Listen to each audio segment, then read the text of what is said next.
Jared Hess. Oh my God. Bebop.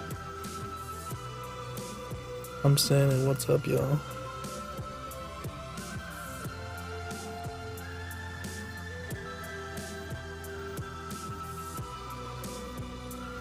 Make sure I got my computer on mute this time.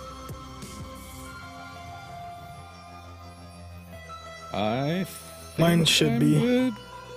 Yeah, I think I'm good. I'm good. Easy there, Wiki.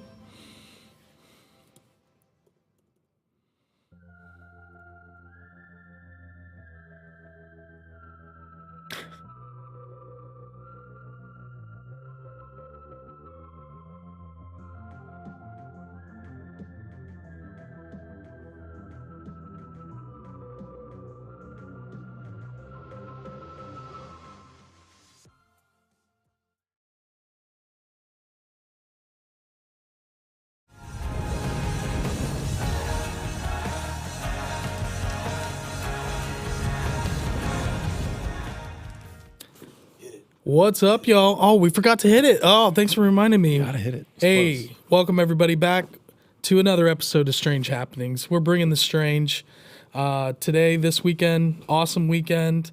We have some great, awesome, amazing articles for you today.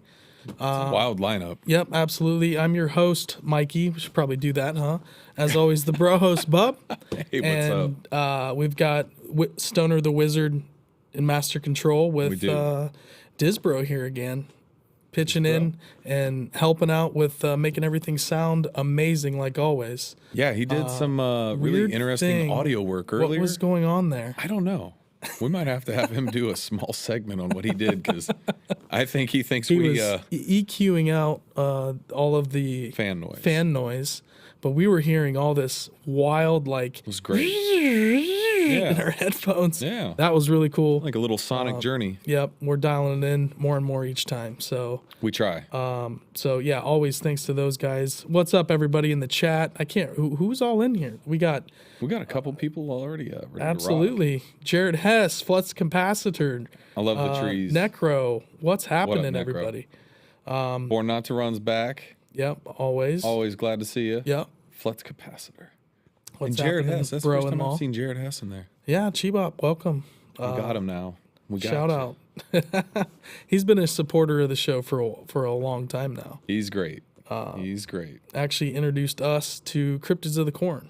He did. Yeah, he did. Put them on our radar before Cryptid. And I don't know, did it ever happen? I know that I asked Justin and Jay if they put a shout out in there. Yeah, I don't know. I don't know if they ever did. I'll have to them. listen back to the episodes. For sure. That's too funny.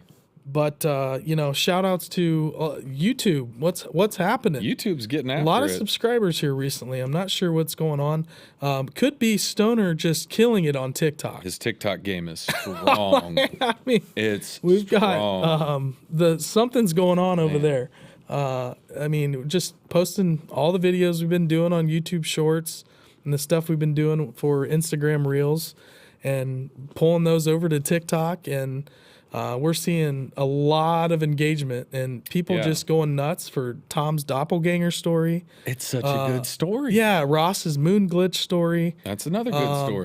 The Cemetery X from Hollow Skies crushing right now. Well, that one's crushed on Instagram and YouTube Shorts. Those have gotten some good traction. But I think they're so strong too because those are those people's stories. Yeah. They're not a story from someone else. Exactly. That's their actual account. Like Ross's story is his story. Tom's story about doppelgangers, it's not an account from someone else. It's usually him being doppelganged, and people are seeing him all over, and it's just it's too crazy. It's too crazy. I mean, I love it because I love doppelganger stories in general.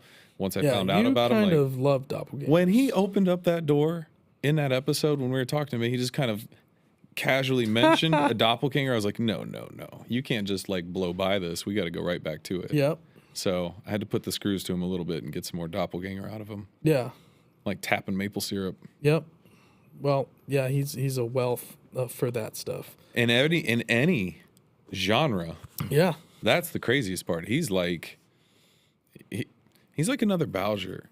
Yeah. He really is. I never thought I would see another Bowser, He reminds me of a second Bowser. Like, Well, we need to hook those two guys up and imagine a conversation between those. And Bowser's a geologist. He loves geology too. Right. He could talk about fossils. Yeah. He could hold archaeology conversations, whatever Tom you want would to go to his yard. Oh, I know, and right? see all the geology. He would probably, I don't know what he would think. I mean, that's Which brings up a point. We're going to be out at the Serpent Mound Star Knowledge event that Tom and Terry do right around the spring equinox. It's this Saturday and Sunday. But we're going to go up there and hang out. We're going to potential interview with Dr. Arthur Cushman. Yes. And if you guys haven't, just give him a Google search. But former surgeon. Guy's got a really fascinating story. But we're going to do kind of a traditional interview with him, and he's going to be speaking. And then right before Serpent Mound Star Knowledge, if you guys are in Ohio area and want something cool to do this weekend, definitely check it out.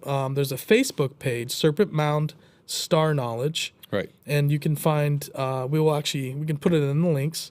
But definitely, if you need something to do this weekend, it'd be something pretty dope to check out. Go out and see the mound. Go see some cool presentations. Bill Homan, the steward of the Mitchell Hedges Crystal Skull, the crystal skull that all the movies are written about. Like, it's the main skull out of all the legendary skulls. It's impressive. And we met Bill and got to see the skull a couple summers back. Yeah. So he's going to be a speaker there this weekend. Oh, cool. And we actually have Bill in studio on Friday. Nice. Live in studio before he heads down to Serpent Mound. Wow. He's going to stop by here. I'm so glad I didn't know about that. I just don't check the calendar. The Mitchell Hedges Crystal Skull. We're going to have to find some table somewhere to put it on set. I mean, it could go right here. We clear this whole thing and just have it right here. Yeah, we might have to clear that down to... Yeah. Wow. And he does these crystal skull meditation sessions. Cool. So we're thinking about maybe seeing what that's like. Bub, get ready. Christmas? It came so early this year. Jeez. Another thing to let everybody know, so Bub and I are going to be on D.A. Roberts' Ex Machina podcast. Yes, we are. On Wednesday at 9 p.m. It should be a good time. Put the skull in... Yes! Dude, and you know what? Rollo would get so many downloads. Rollo would not stop staring in its eyes, I bet. By the way, here comes the lower third. Yes!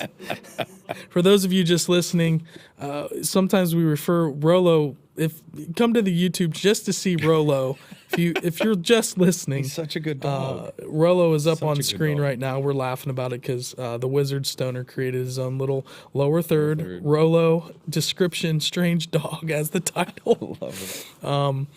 But God, that's funny. So, Jeez, Crystal Skull on the bed with Rollo. Okay. We'll talk to Bill. Bill's a pretty open-minded guy.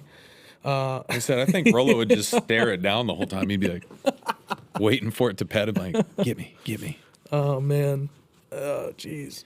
And don't let him fool you. He's got his eyes closed. He's sleeping right now. The moment we cut this show, he's going to get up. Oh, yeah. And we don't say anything to him. He just knows that we're done doing the show, and he's like, cool, I'm getting on a lap. Yeah, something's happening. He's at like the lap restaurant. He's just waiting for a lap. That's all he does. That's all he does. Pretty good waiting seat. What else? He came for Rollo. Yes, Andy. I know, right? That's awesome. That's awesome. Strange happenings every episode. Rollo's a mainstay. So, if nothing else, come for Rollo like Andy. How about so we talked about the Wizards' wild TikTok account. Yes. Possibly influencing some of our YouTube and possibly influencing some of our we don't audio, know, but it could be. But we can draw correlations. We can look at our YouTube and go, man, we got like 15 or 20 subscribers overnight last night. Which, yeah, by the way, doesn't ever happen. It's crazy when that happens. Tuning in. Yeah, it's wild when that happens. Yeah. But also, how about on our audio side, we just did our first 200 download day last week. Mm-hmm.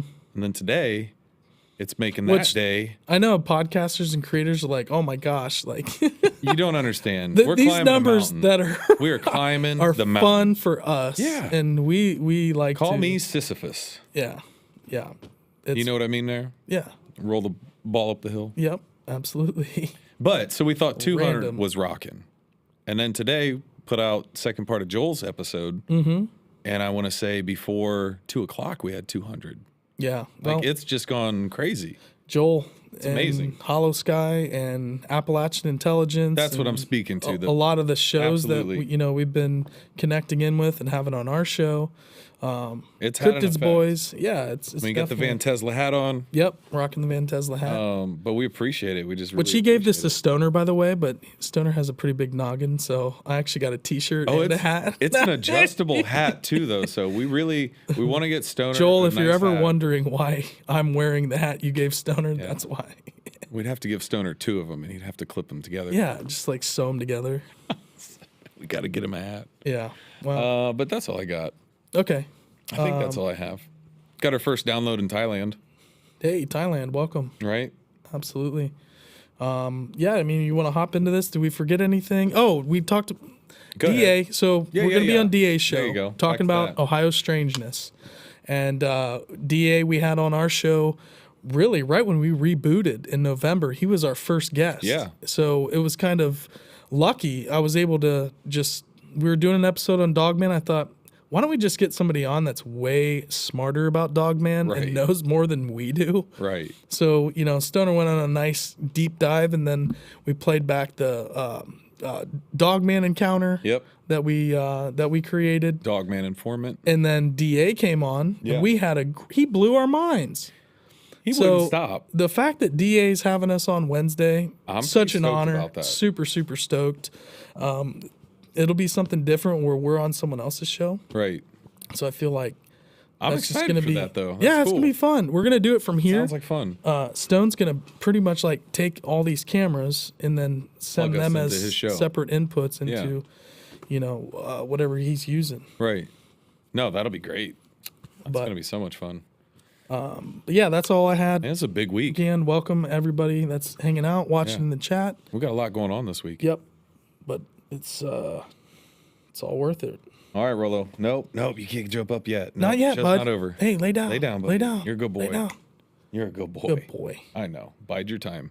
You got the first one, bub. Let's jump into it. So, I am not really Wall Street efficient, financially savvy, but I pay attention to certain things and I hear enough. And so I think that also comes from Twitter. Twitter is where I just get this influx of Condensed. real-time things happening. That's one of my favorite things about it, is the fact that people say things on there that Yep.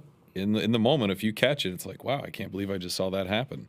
But what I'm alluding to here is the fact that we've had some banks here recently go under, and now it looks like we're going to bail them out.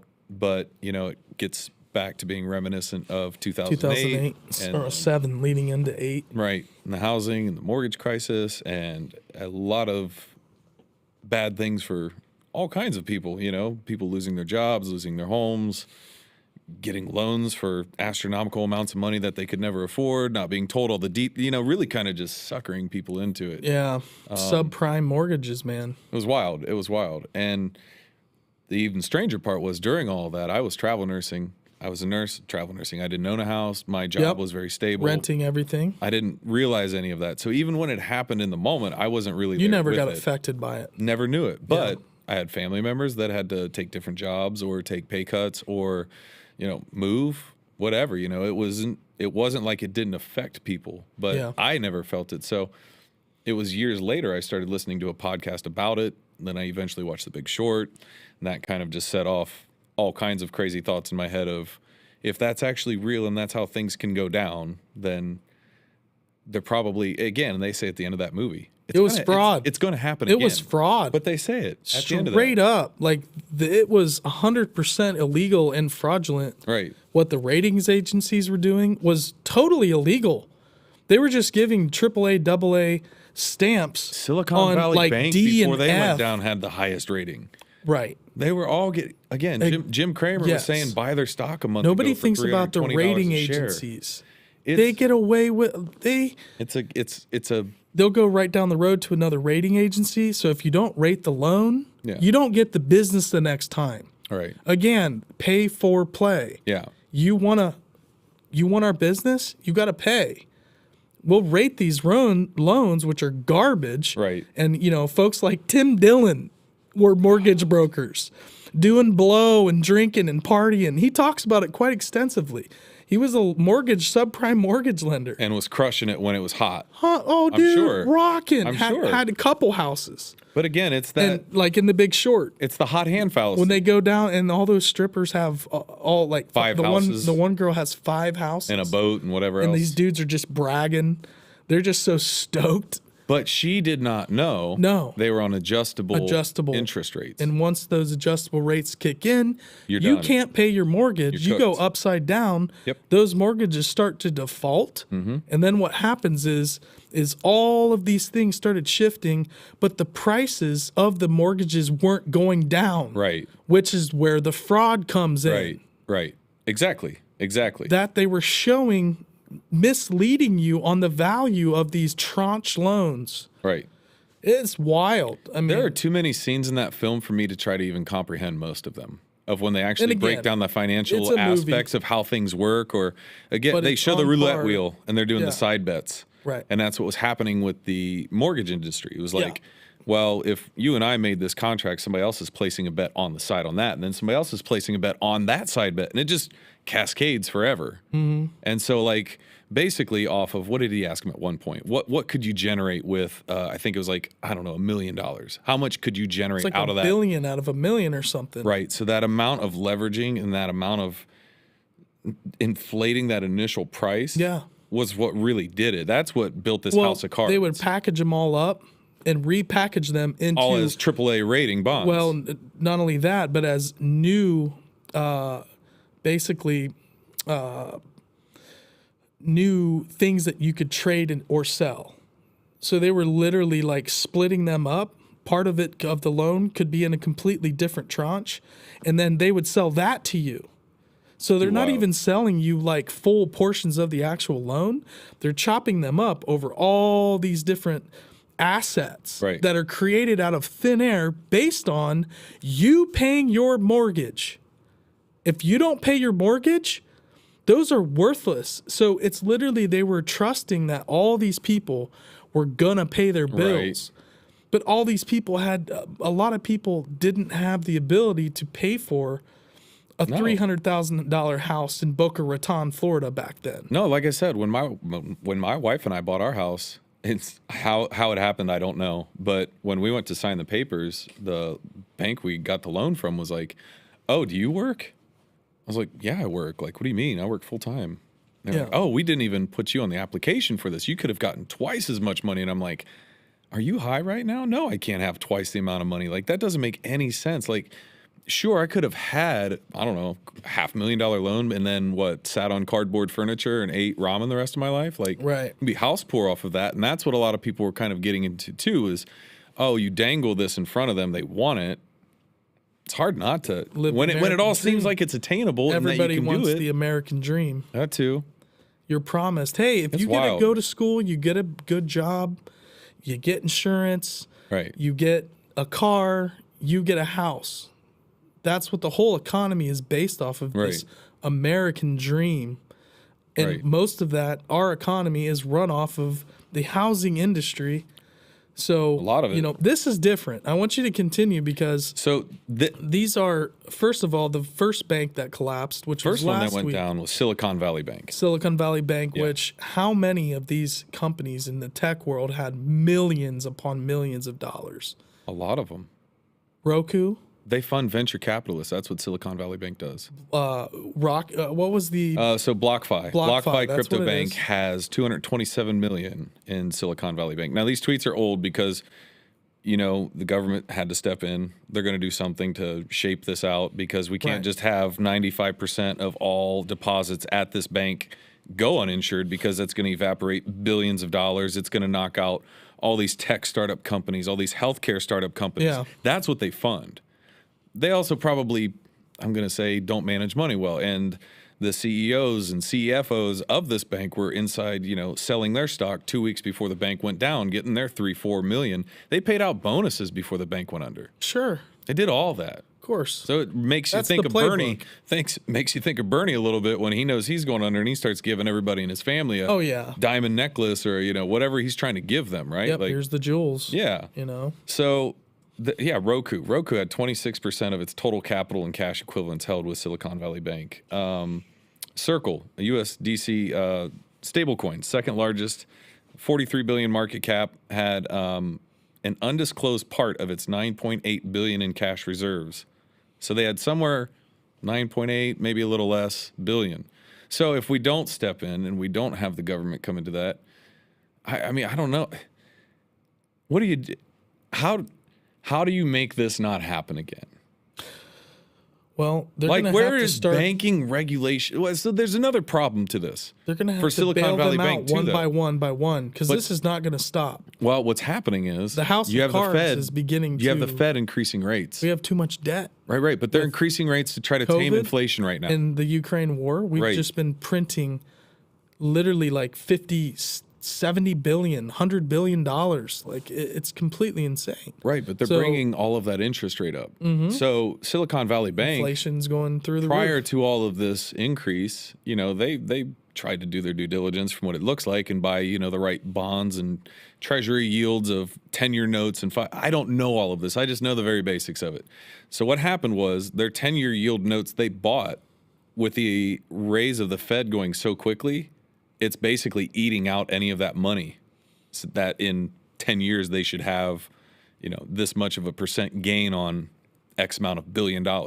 That all of that is getting shrunk because the interest rates are going up. So Yep. now they tried to shore up their capital base by selling 21 billion in stock, some crazy number, and they still lost they $1.5 sold billion, for a loss. almost $2 billion. They still lost $2 billion on it because they were Yeah. trying to dump assets. So to cover operating expenses, basically. well, that and people, if you're taking your money out of there, that started a little bit of a bank run. You had Peter Thiel, who's a pretty big, I don't know what he actually does. He's a venture capitalist. He's a venture capitalist, now, but right? Started PayPal. A lot of like old school tech companies that He are put out- formed like part of Facebook, I believe, Yeah. early on was funded by Thiel. He was one of the early ones putting out, hey, if you have your money at SIVB, get your money out of there. At So he Silicon Valley Bank. tweeted it. Oh, yeah. He's like, Couple any of weeks these, this is last week. All this just happened like that. Right. Again, because not even long ago, a month ago, this stock in this bank was $300 and some dollars. Killing it. Jim Cramer approved on Mad Money. So wow, that guy's a shill, isn't he? John Stewart pulled him on his show during the housing financial crisis and Yeah. really just Because he was telling Exposed everybody him. it's okay. he was telling everybody, don't take your money out of Bear Stearns, don't worry about that, everything's fine. Like you wouldn't want to do that. So Dude, again, he was talking so glowingly about AIG, Bear Stearns. Yeah. You can go back and look at what he was talking about. Yep. AIG is the company that insured all the bad bets. They're the ones that basically underwrote these. Basically, you have to create something to trade and sell. Right. That's what they never had before. The Right. mortgage-backed securities was never even an instrument to make money with. It wasn't. It It was wasn't. actually created. Right. Michael Burry literally had banks help him create that to be able to buy and sell, to be able to Pretty much, basically short it. Yeah. That instrument was never created. So, but you have to have an insurance company that insures the bet of that instrument. Right. And that's what AIG was insuring all these mortgage-backed securities. Yep. And so Because nobody ever that's thought it why was going to go they're like, away. why did an insurance company go belly up? Because they were insuring these financial instruments. Yeah. And when they all went belly up, they were one of the three big ones to be gone off the face of the earth. Oh, quickly. Yeah. Like it wasn't. It it was- happens with people some were- pretty big haste. Yeah. Oh, screw the people getting rich super. Oh yeah. That's the other thing. Like you. It's odd you get some kind of like bonus for failing. I don't understand that. That part of like paying bonuses out or whatever it is. Like that's wild to me. But You'll never understand it. long story short, People get Audit the Pentagon. Sweet Jesus, you would find so much money there if you could do that. Audit the Fed first and then the Pentagon. But well, Ron Paul, that's why they wouldn't let that guy be. Yeah. That guy be president. Yeah. Talk about edit the Fed. Moral. That's a crazy idea. But moral of the story with this Jeez. bank business, it's not done more than likely. No, it's going to We'll keep see how worse it and works worse. out, but just be aware that, it could be any bank. Right. At this point, I mean, again, Kramer said that JP Morgan was a fortress. I was like, sweet Jesus, don't say that. Right. Yeah, they tried to audit the Pentagon and then they got hit by a plane. Isn't that interesting? Damn. Yep. Hey, not They wrong. did. Yeah. You're not wrong, Walter. And Building 7 was where the SEC was holding all the documents from all the financial crimes that were happening Oh, really? that ended up able to perpetuate the financial meltdown of 2008. Right. There was a lot of investigations and stuff happening that it's all stopped because Yeah. so much federal resource went to defeating terrorism. Yeah. So a lot of budgets got pulled back, but all those investigations were Building 7 was where the SEC had tons of records. Interesting. Too wild. Interesting. Hit right in the financial department. Okay. Yep. It's Well, crazy I'm not how that gonna works. I'm not gonna rail on that too much longer. All right, you Just want to move on? Definitely thought it was worth mentioning that, keep an eye out. It's good to be aware of this stuff, man. Well, and the reason I say this, 'Cause I'm definitely into This is conspiracies, a fun right? show. We don't usually talk about this kind of stuff. We don't, Like, but it's super serious stuff. conspiratorial Yeah, because I'm 100%. in GameStop. Yeah, well, that's and I'm a not giving whole financial other advice at podcast all. episode, folks. But what I'm saying is, it plays into this as well, right? Yeah, yeah. For 2 years now, there's been this game going on that if you're aware of it, you're aware of it. If you don't know what's going on, you would, again, you'd think I'm crazy, and rightfully so. But watching this play out, watching that film, knowing that it doesn't happen in a 2-hour time span, and that all these people that made these bets during the housing mortgage subprime crisis, like Burry's door was getting beat down by his investors because they were like, I want my money back. We're losing all of our money. Yeah. You're going to bankrupt me. Like, these are really, really wealthy people that want their money. Right. Because he was making a bet for years Oh yeah, that he was right. and he was paying huge fines, or not fines. He was paying. Well, he was fees. upside down on his bet He was paying until it paid off. massive fees. Right. He had to maintain those fees. Mm-hmm. That's why his investors and all the people Well- that were in his hedge fund were like, this guy's going crazy. And that's why those guys took that bet, because they knew the bank short term was going to make so much money on his fees.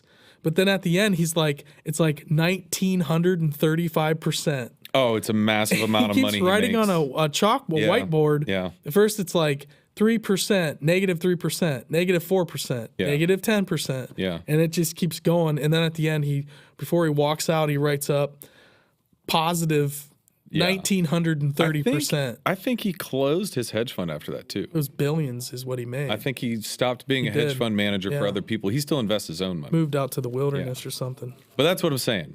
That's why even the bank stuff, it wouldn't catch my attention as much, but I'm paying attention to the stock market in a way that, no, I'm not looking at it as a traditional stock investor. I don't look at it as I made my 10% and then I sell it, because that's not how I think about it anymore. Yeah. I think of it on a long term, buy that stock, you believe in that company, hold it type. Right. So it's a weird game that's been going on for like the last 2 years. Mm-hmm. And now you're starting to see the stress of it in the banking system. Yep. Because if there are people out there with bad bets right now, like Michael Burry was, guess what? They're running out of money. They've been doing it for 2 years to try to win their side of the bet. Mm-hmm. And they're upside down. We know they're upside down from reports and short interest reports. And Right. so it's not hard to connect these dots. But if Right. you watch regular news, they would not say any of this. If 'Cause you're it watching doesn't- Mad Money, It's not going to help them. no. Right. So it's interesting. Sorry, that's my soapbox on the. All right. You want to move on? Yeah, buddy. All right, cool. This next article is from livescience.com, and it's got, the headline is Cosmic Rays Reveal Hidden 30-Foot Long Corridor in Egypt's Great Pyramid. So this is interesting, I know, and we'll get into it, but I think on this show we've talked about 2017, they find a hidden chamber in the pyramid that all these esoteric woo-woo folks and everybody's been like, there's secret chambers in the pyramid right above, and then sure enough, they find it. How could there not be? Where the hell is why don't we know anything about this hidden chamber? So we'll get there. Go ahead. So I'm already fired up. Go ahead. So cosmic rays and photos from an endoscope have revealed a hidden corridor inside the Great Pyramid of Giza's north face. Above the pyramid's ancient entrance, new research finds. So this study reveals that basically just above the ancient entrance to the pyramid, there's likely a horizontal chamber that runs 30 feet, or 9 meters in length, and 6.6 feet by 6.6 feet, or 2 by 2 meters in width and height. So scientists discovered this corridor while analyzing this so-called muon scan of the 4,500-year-old pyramid. Muons are negatively charged elementary particles that form when cosmic rays collide with atoms in Earth's atmosphere. These high-energy particles constantly rain down on Earth but interact differently with stone than with air. For the past decade, scientists have been using muon detectors to search for hidden chambers in the Great Pyramid. Wait. For the past decade? Mm-hmm. And this is the first we've heard of it? Well, I don't think they've done it here just yet. So where were they scanned prior, I wonder? Probably in Mexico or, South America potentially. Who knows? So, you have a tool that was used by some astrobiologist for years, and then a decade, some really creative person's like, oh, I bet you we could use this in archaeology. How many tools like that could be used to, LiDARs, we talk about LiDAR all the time at nauseum sometimes on this show, but they're coming. But here's just another, you find the site with LiDAR. This is what you take once you find the pyramids and all the cool stuff. Yeah. This is your second level. Now you take this down there. And for sure. You're scanning, and, will they find a chamber underneath the right paw of the Sphinx next? Maybe we'll finally get the Emerald Tablets of Thoth. They'll never let us know about them. There's no way. There's no way. So it's too much. Exactly. I think it's a slow roll. So in 2017, like I was just bitching about, scientists announced the discovery of a large void, which is about 90 feet long, located above the pyramid's Grand Gallery. But more precise analysis of the void has not been completed yet. And so we have an image that was that's basically like this void that has been detected sort of right above the, I guess it's the King's Chamber. Okay. And Zahi Hawass Zahi Hawass, Egypt's former antiquities minister, said during the news conference Thursday, March 2nd, that the 30-foot-long corridor was likely created to help relieve stress from the weight of the building material on the Great Pyramid. So here you can kind of see this image where this void is kind of where the red and the blue, and you can kind of see those are the voids that have been kind of discovered with before. So this new tunnel, this is a totally different, totally new thing. Right. So they think there's these two potential voids in the Great Pyramid right now, which we'll probably never know what's actually in them. I'm sure they've been explored, right? Somebody's been in there with the little robot. They have those snake cameras. That's what they were supposed to be doing. You would think. Where's the data? Why haven't we heard about what happened after they found this in 2017? They explored it. They've scanned it. I just don't think they want people to know things. I honestly believe that in certain instances, especially if this is dealing with like an esoteric arc of knowledge. If you got the Emerald Tablets or, Edgar Casey's I don't believe in hallucination, but his vision of where, the records of humanity were going to be kept. Didn't he say that was supposed to be under the paw of the Sphinx? Right. So there's a lot, it's a very charged place. Right. So information's going to come out of it very, very slowly. And if it's wild and fantastical and kind of magical, who knows if we'll ever know about it. Right. Sadly. Well, yeah. You need some rogue Indiana Jones character to go in there and do that work and bring it out and expose it somehow. Yeah. Well, Zahi Hawass isn't the official. He's still got a lot of power there, but he's not the director of the Museum of Antiquities, at least anymore. Yeah. I don't believe in radar. Quote, Dr. Sahi Was. Thank you for that, insane. Born Not to Run. Because insane. yes, he is that guy. He won't use other technologies. You know what I would tell him? Just reveal so much. But you know what I'd say to him? Yes, it's all aliens. I totally get that you might not believe in radar, but that doesn't mean it doesn't exist. Right. Your belief doesn't make it real or not. Right. Right? That's what I would tell that cat. Like, good for you. How do you think airplanes are flying around? How do you know? Jesus. Sorry, that's a little bit gets me fired up.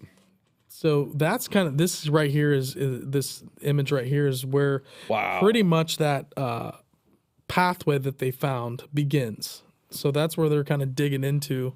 I gotta get there. And it sealed off for thousands of years. A tiny camera within a 6mm thick tube reveals a descending tunnel in Giza's largest pyramid. Scientists from a project called Scan Pyramids confirmed the. So they can't get in there themselves. It's too tight. The camera has to go in.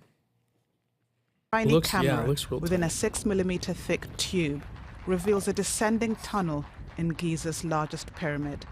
Scientists from a project called Scan Pyramids confirmed the existence of the corridor, 9 meters long and more than 2 meters wide. There you go. Is that Zahi? Yeah. No, I don't think we are continuing work and scientific research using technology and advanced and completely safe scientific methods to reveal more secrets of the ancient Egyptian civilization.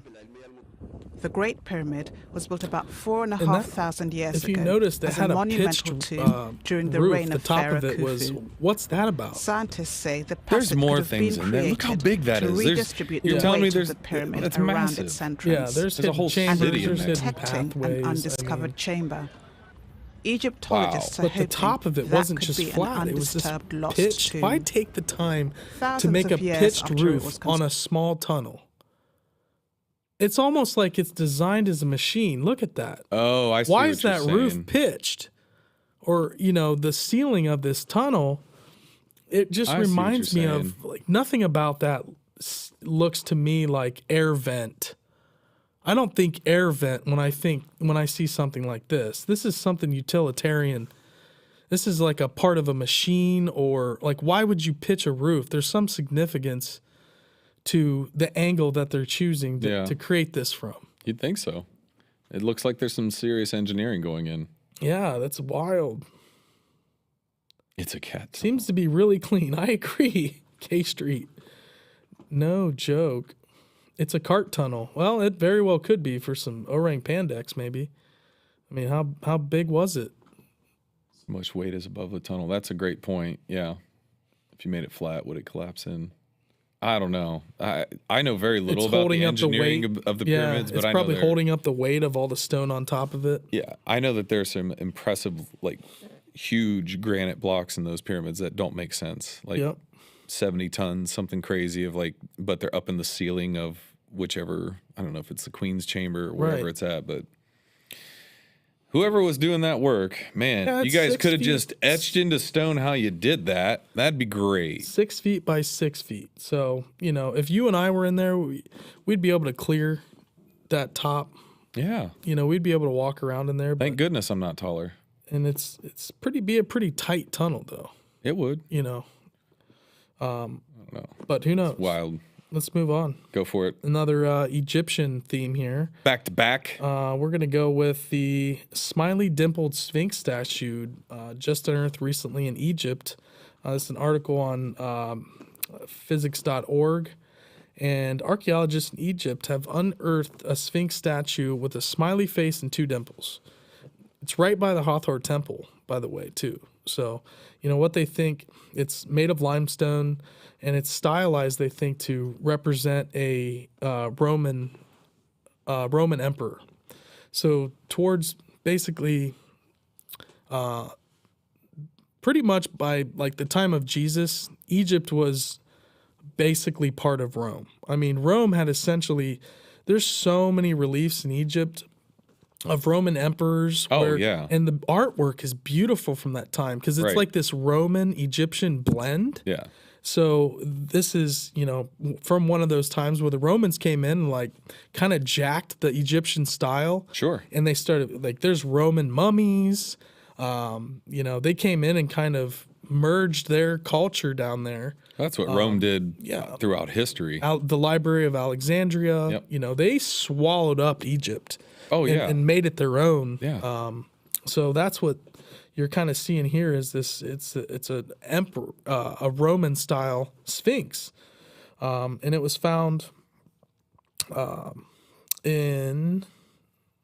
So next to the beautifully and accurately carved Sphinx, researchers has found a Roman stele written in demotic and hieroglyphic script. The ministry's statement said, once fully deciphered, the stele may shed light on the identity of the sculpted ruler, who the Egyptian researchers team said could be Emperor Claudius. Okay. So how they would know that? Probably just other artwork, not real sure, but that's a interesting one. Little mini Sphinx. I mean, who would have thought? Like I said, before you read through that article earlier, I was like, was that like, you know, the scale? Like they put it out there and they're like, no, carve it this way a little bit more, you know, like the little boiled down model of the actual Sphinx. Right. I mean, I imagine they probably had something like that at some point. Yeah, for sure. Some kind of like, you know, big diorama of all of Egypt. Right. That's a cool story though, man. Egypt's hot right now. Yep. Well, the more eyes we get on Egypt, the more interest of people wanting to know more about it. Right. You're going to start seeing that push all the stuff they've been hiding. Do you ever it's think, all going to start coming to light. Do you ever think sometimes people just look at like, oh yeah, it's the pyramids, great. Like we know everything about them. They're just big. You know what? That's what I'm saying though. Wow. I'm saying that That's seriously. so ignorant. I'm saying that seriously. But like they've just been around so long. It's like the Great Wall of China. Oh, we know everything about it. Why wouldn't we? Like it doesn't matter. matter. No, we don't know anything about them. We know very, very, very tiny bit but about. That's what I find interesting is we've had them around for a long time. We have, not we, but people have been exploring the pyramids for a long time. Right. We're still just finding out stuff. Mm-hmm. So there have got to be people that just don't pay attention to the pyramids, the engineering obviously. Stuff, yeah. And they go, oh, it's just the pyramid. It's just a big stone structure. Why are you so, you know, jazzed about it? It's like, because we really don't know anything about it yet. We don't know what it was meant for, really. We don't know the purpose of them. Like, right. Instead of looking at it like a pyramid, look at it like a giant question mark. Right. Right? Like, that is what you should see when you look at it, is like just a big puzzle, not an answer. Because I don't see an answer yet. Exactly. It's more of a mystery. So that's why it's like, I hope people are getting fired up about it. I hope people like hearing about this stuff and that there is a lot going on over there and there's still a lot to be discovered. Yep. Across the globe entirely too. We need to, you know, keep that fire that people go, there's still something to be found and learned, and you know, it's not all written down yet. Right. We think it's all written down, but it's not yet. Yeah, and we will ask a stonemason about why that. Oh, heck yeah. Why that tunnel's pitched. And heck yeah. Good point. Everybody said the weight above the tunnel, 100%. The knowledge lost in Alexandria is. It really makes me sick. I don't want to get into that right now. Yeah, we Boy, there's been a lot of book burnings over the years. What we would have known if the Hall of Alexandria was still around. Yeah. Unbelievable. All that knowledge lost. You know, and so. Stick a quarter in the mini Sphinx and take a ride, dude. I saw. Oh, that's what I was laughing before. Hilarious. Oh, that's good. That was too funny. This next one's really good, actually. Yeah, and this comes from Observation Post and militarytimes.com. Perez. Yeah, Pentagon UFO chief says alien mothership in our solar system possible. This was Thursday, March 9th, so last week. And goes on to say, there's a possibility that extraterrestrial motherships and smaller probes may be visiting planets in our solar system. The head of the Pentagon's Unidentified Aerial Phenomena Research Office noted in a report draft shared Tuesday. An artificial interstellar object could potentially be a parent craft that releases many small probes during its close passage to Earth, an operational construct not too dissimilar from NASA missions. Sean Kirkpatrick, director of the Pentagon's All-Domain Anomaly Resolution Office, wrote in a research report co-authored by Abraham Loeb, chairman of Harvard's University Astronomy Department. Is that Avi Loeb? Is that the same guy? I don't know. It might be. Yeah, because he's... A little quick segue. Yeah. You remember the article I brought in from Bruce Fenton? Yeah. About probes and alien probes and how they would do it. And Yep. Isn't that wild? Now we got, all these different governmental agencies saying, well, yeah, potentially there could be out there. Like, that's what we would do. Soft disclosure for Jay out there. Soft disclosure is still rolling along quite steadily right now. Yeah. The article goes on to say that Kirkpatrick, who was appointed as director of the AARO when it was founded in July of 2022, previously served as the chief scientist at the Defense Intelligence Agency's Missile and Space Intelligence Center. The AARO was established to investigate unidentified objects of interest around military installations, according to a Pentagon press release. So around military installations, they're monitoring for objects of interest. Where have we heard that before? We've heard stories of UFOs coming in around nuclear silos, nuclear missiles, disabling them in the air with little laser beams. Like, maybe there's some credence to all this smoke from years ago, right? Yeah, this is what we covered like months ago. Right. So the beginnings of AARO with the Pentagon report. Yeah. That started the whole wave of all this UAP stuff happening. Yeah. Which is... They talk about Kirkpatrick totally and Loeb because they're both kind of in on this, and they give his side of the coin too, and they say that he gained notoriety when he proposed our solar system had been traversed by its first extrasolar visitor in October of 2017. At that time, the Pan-STARRS telescope in Hawaii detected an object moving at a speed that caused some scientists to suggest that it originated outside our system. The object's orbit also hinted at other forces besides the sun's gravitational pull influencing its movement.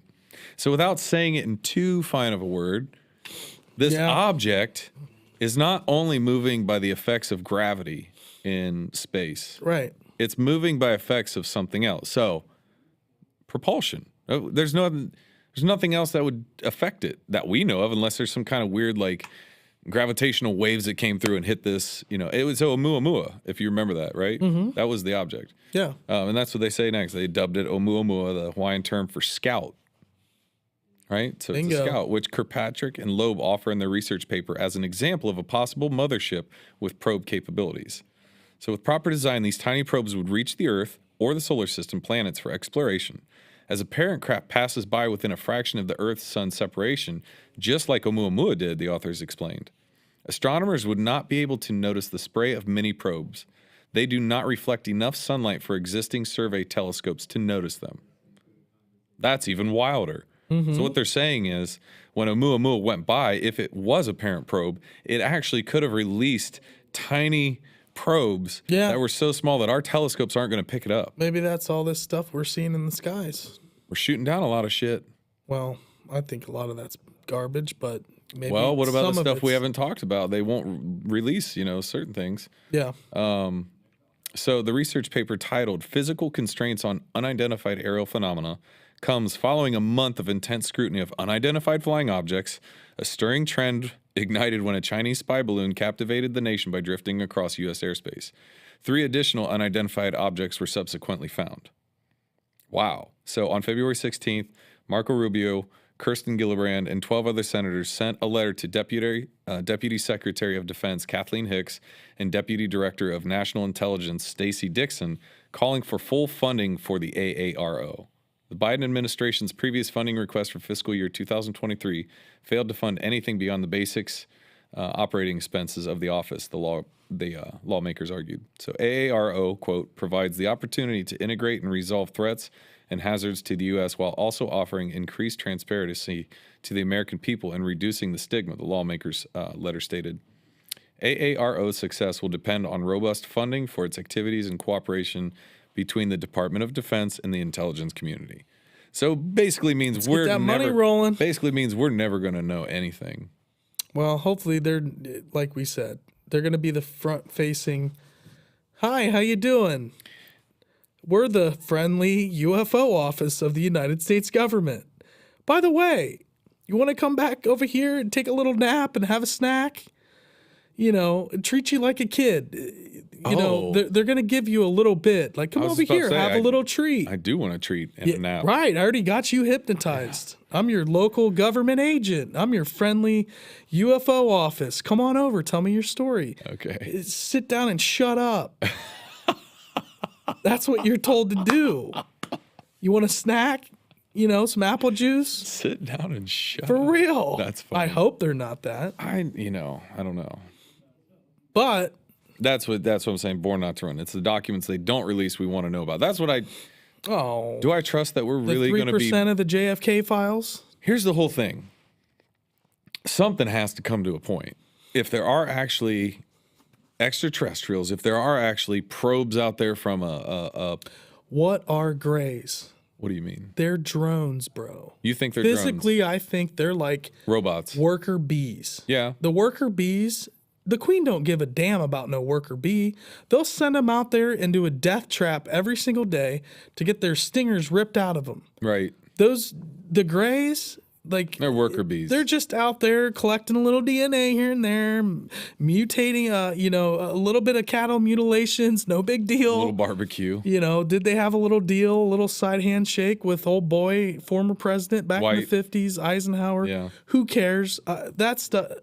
What I'm saying is, you're going to send the drone workers out. Well, yeah. They got no genitals. They got no mouth. They don't have to eat. They got these giant brains.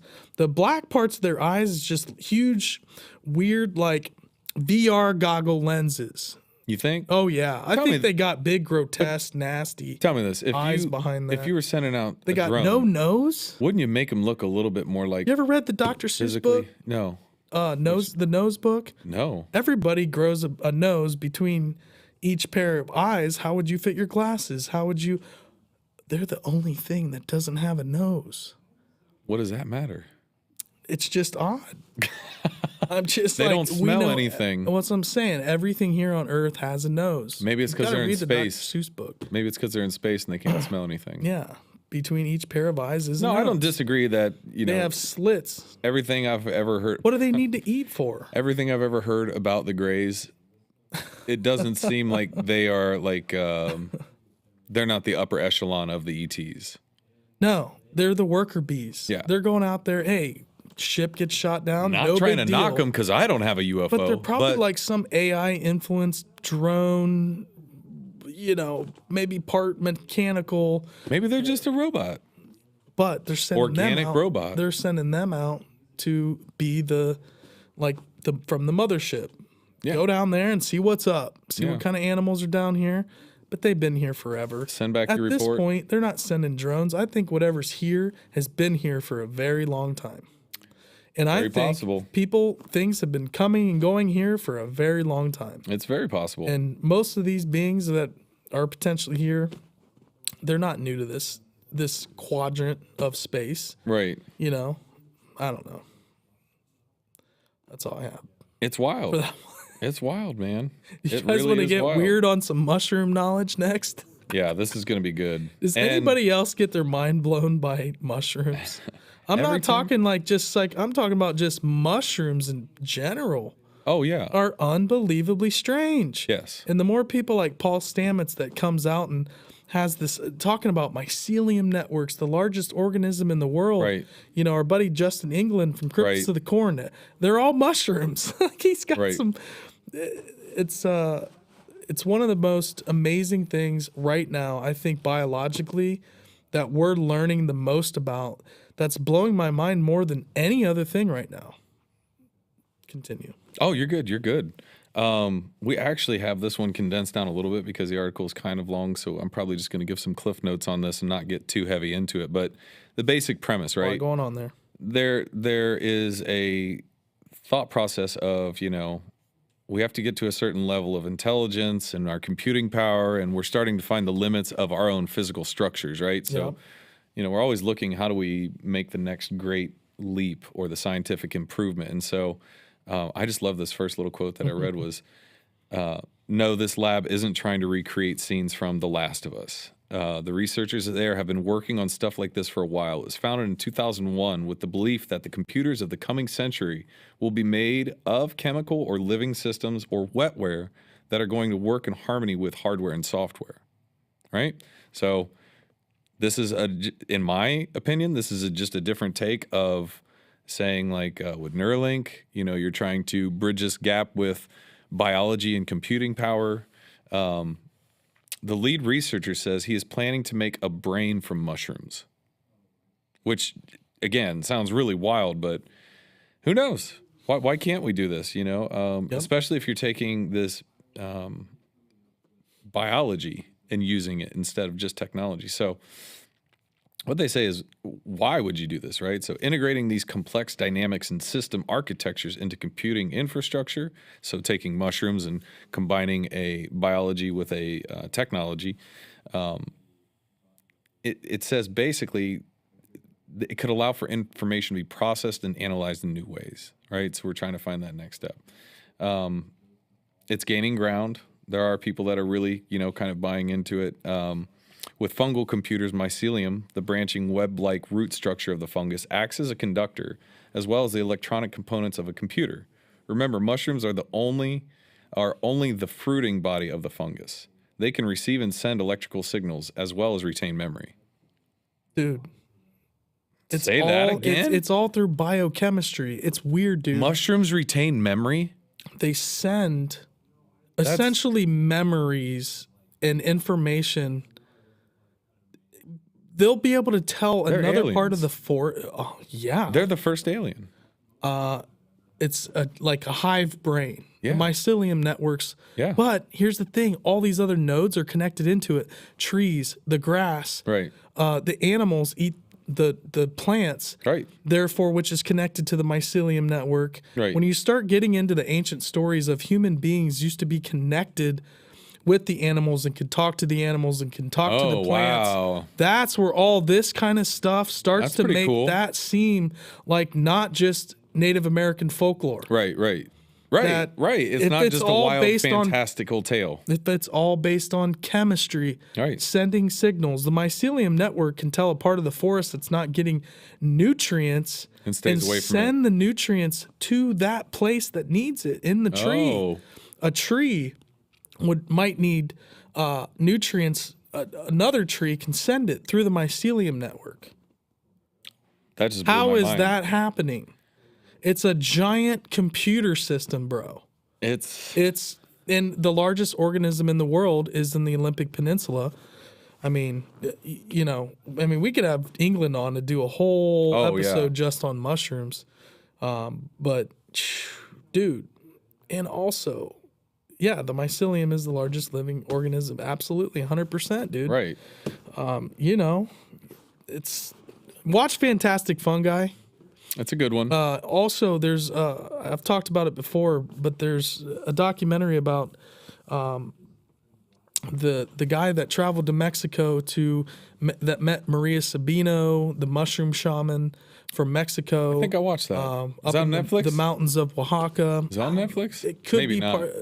They probably talk about something like this just the other day. But Richard Evans Schultes. You guys haven't heard of Richard Evans Schultes, and you want to? He's a mycologist. His wife was a famous mycologist.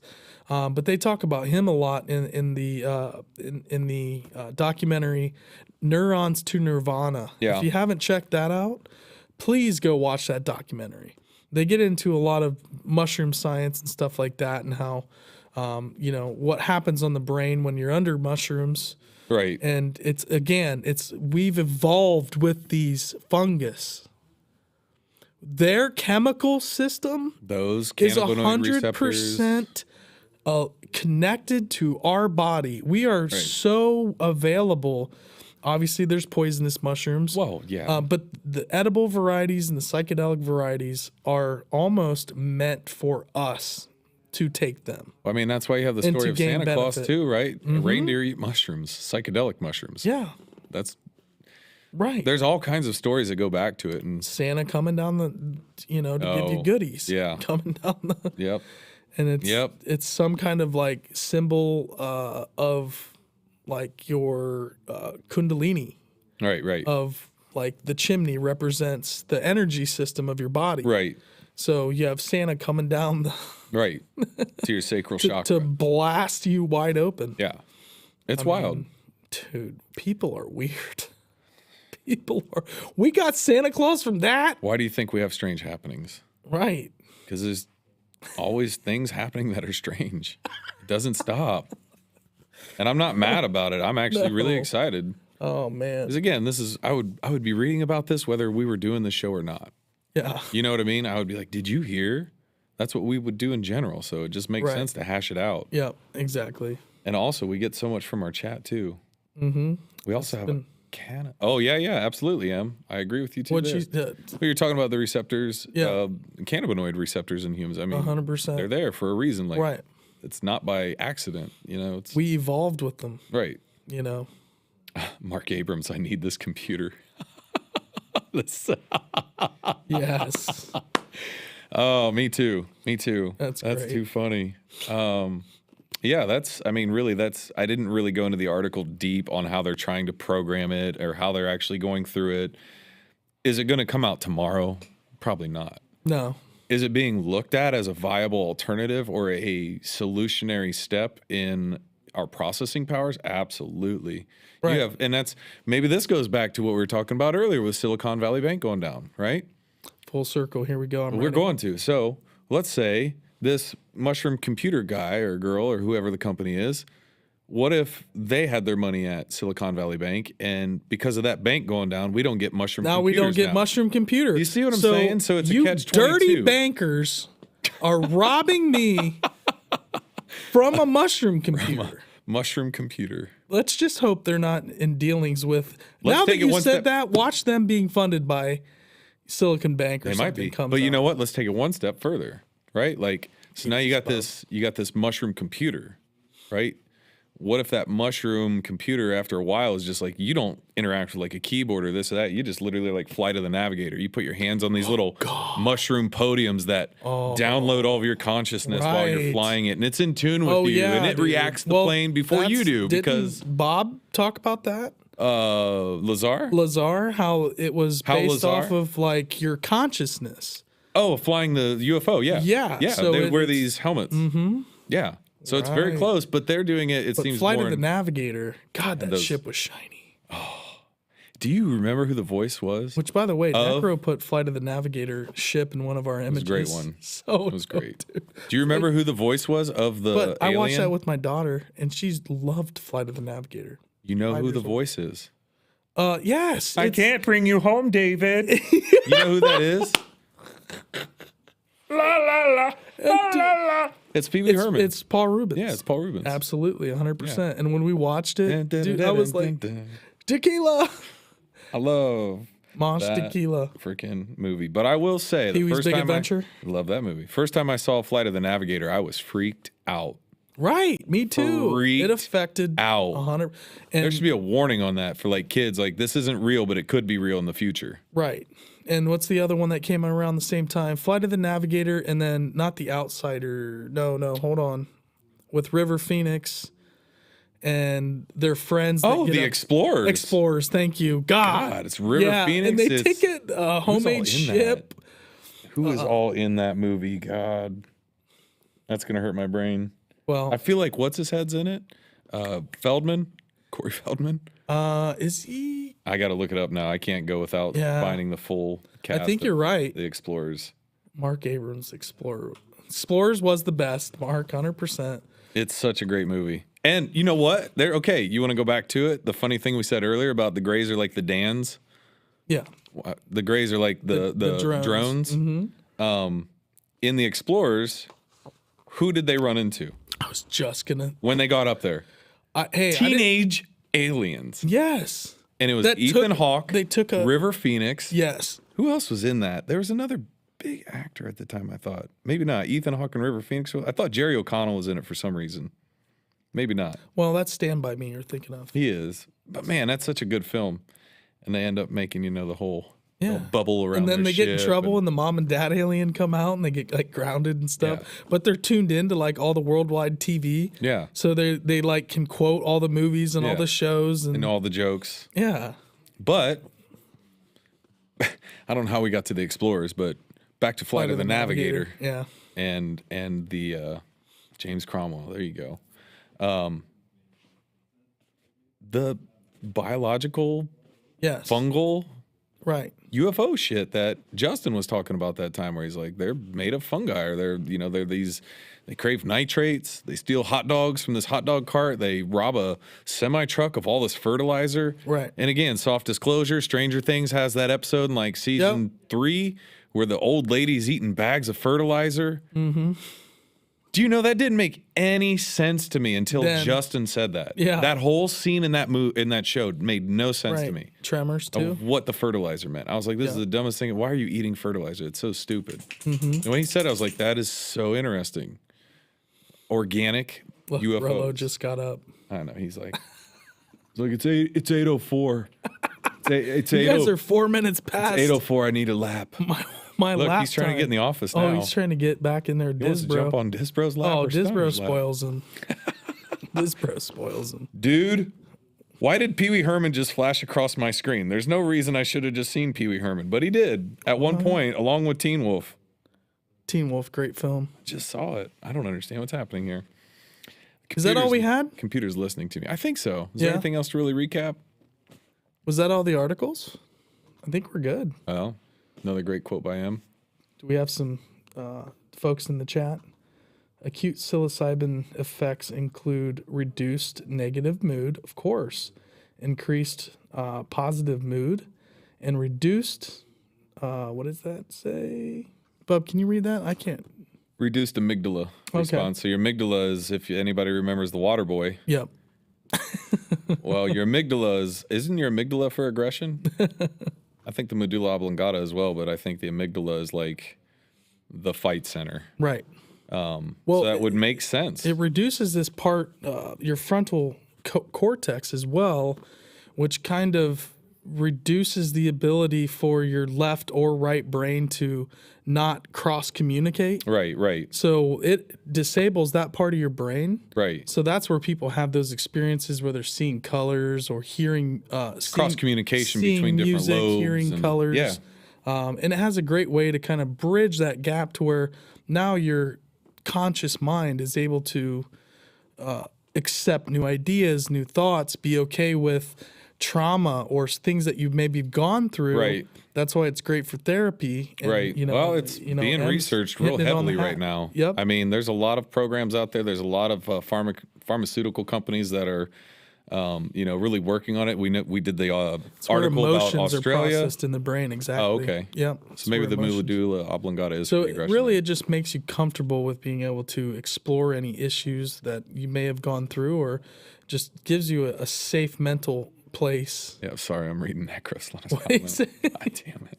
It said Large Marge gets all the credits, but that clown bicycle surgery scene is what freaked me out most from Pee-wee's Big Adventure when they're cutting up his bike. Yes. Oh my gosh. Oh, that was rough. Francis? I hated Francis. Yeah. Francis was the devil. But he had a sweet bathtub. Well, he gave him that gum. The gum that turned his mouth black to get him back. That was great. Okay. Oh, nice. Yes, we are very much into this kind of research. At least I am. Oh, yeah. We would love to have a more in-depth episode on the subject. I know with Amel, we kind of got into some of those areas with her. Yeah. With Lovia, she's got a little bit more of the shamanic, traditional kind of indigenous ways of through music and sound. Right. But, the therapy, the ceremonies can really help. But it's definitely something that I would love to have, like a map scientist on this show, or someone that's in the field doing this research would be amazing. I've got somebody. So if you know anybody, I've got somebody on Twitter I've been working on too. Or if you are. I've got somebody on Twitter I've been working on. Okay. Great. I do. I have somebody I'm trying to. I believe you, yo. Trying to slow roll the ball. Don't want to be too overly aggressive of like, hey, come on and share your research. But they are a researcher in that field, and that is cool. So once they start coming across as I'm going to see what's going on here. So cool. I'd say in the next month or two, maybe reach out and see if we can, because that would be great to have somebody that actually can explain it. Yeah. Right. I've listened to a lot of people on podcasts, and so I'm no expert. I know a little bit of way smarter people, and I'm kind of able to repeat a lot of the things that I've heard pretty smart people. Like Duncan Trussell still has a lot of researchers on. So from his podcast, Right. I've learned a lot from him having on so many folks from MAPS and other, organizations over the years. Yeah. Here you go. Absolutely. Might have to hit you up. Awesome, man. Put you in the talk. Absolutely. Native and in bioscience. Wonderful. To be continued on. And that's just like where all of my interests converge. But this has been a great episode, Bub. Did you have a good time? I had a great time. I hope all of you guys had a good time. I had a great time watching the chat pop off, man. Yeah. It had me dying laughing a couple times. We thought, you know what? Let's do a Strange Happenings. It's a little later in the evening. Yeah. Let people actually get here. So much love to our families for allowing us to do this tonight. Absolutely. Again, we want to thank anybody that's listening, anybody that's watching. Some of the things we talked about, the folks listening at home won't hear for a week or so. Right. The audio side comes out a little bit later. Some of the things that we're promoting, but always, keep an eye on us on social media or Instagram. TikTok's king right now, apparently. TikTok is on top. Like, again, Stoner cast a spell on his TikTok and is just crushing it. Oh my gosh. Now, all I wish was in hindsight was that I had taken on TikTok instead of Twitter as the challenge of getting to 10,000 followers on TikTok. Yeah. I think I could have got there and got that steak dinner, but Stone got there in a week. I'm not getting there on Twitter. But hey, we appreciate all you guys so much. Absolutely. Thank you for all the love. Mark, awesome seeing Mark. Absolutely. In the chat. Miss you, Mark. M, Necro, Jared. All of you guys, Flutz, Capacitor, Born Not to Run. always Born Not to Run. You guys are always here. We're always appreciative. Very much so. You and, keep us on our toes. We're working on getting some merch. We're working on getting some merch is hats, coming. Hoodies. We'd love to send out some care packages when all that stuff's happening. We appreciate the love, the support. We want to try to kind of give some of that back.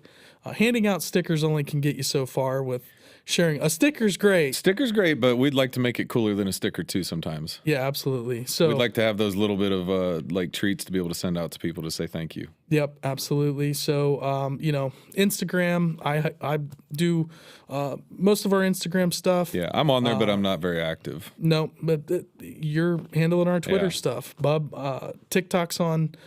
Stoner's handling TikTok. And we got a Facebook group to all of our new.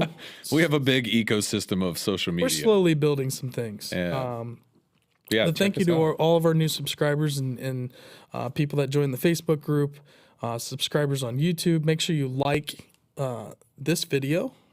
Hit that notification bell. Those of you that aren't live currently, but maybe come across our page and listen to this or watch this, please do hit subscribe if you like us. Yeah, or check out some of our other videos or episodes if you haven't. We've got a pretty big backlog. We start seeing them hit on the audio side of like, man, that episode's from like 3 years ago, which means that's great. People are showing up and they're going, hey, what else do you have to offer? I want to hear about this. I want to hear about that. And so some of our old videos are getting ready to take off. If you guys haven't seen, we promoted it when it came out, but Clifford Mahooty, the Zuni Elder, we had a video that came out a few weeks ago. If you haven't seen that, go check that out, because Clifford talks about the serpent, talks about the serpent mound. He talks about serpents throughout Native American and the American Southwest and the Zuni and Pueblos and their connection with the serpent. And it's a fantastic video. It's really but cool. We would love for that to definitely get some love, because I think, Clifford's family and his friends are all about getting Clifford's message out now that he's passed. Right. They want as many people as possible to tap into one of Clifford's final messages, I feel. So it was, It really was. Too wild. So, Rolo, what do you think? We done, bud? Oh, he's out. Yeah. Wow, he didn't move. Well, I think we're good. And there he goes. Come on. Go get him. Well, this has been a great episode. Again, thank you guys. Go get him. I don't think there was anything else. Obviously, thank you to the Wizard Stoner and Sir Bro of Diz. Absolutely. Hit us up on all the social media platforms. Thank you for listening. Thank you for watching. We're out. Peace. See you guys. Hey, buddy. Hey, buddy boy.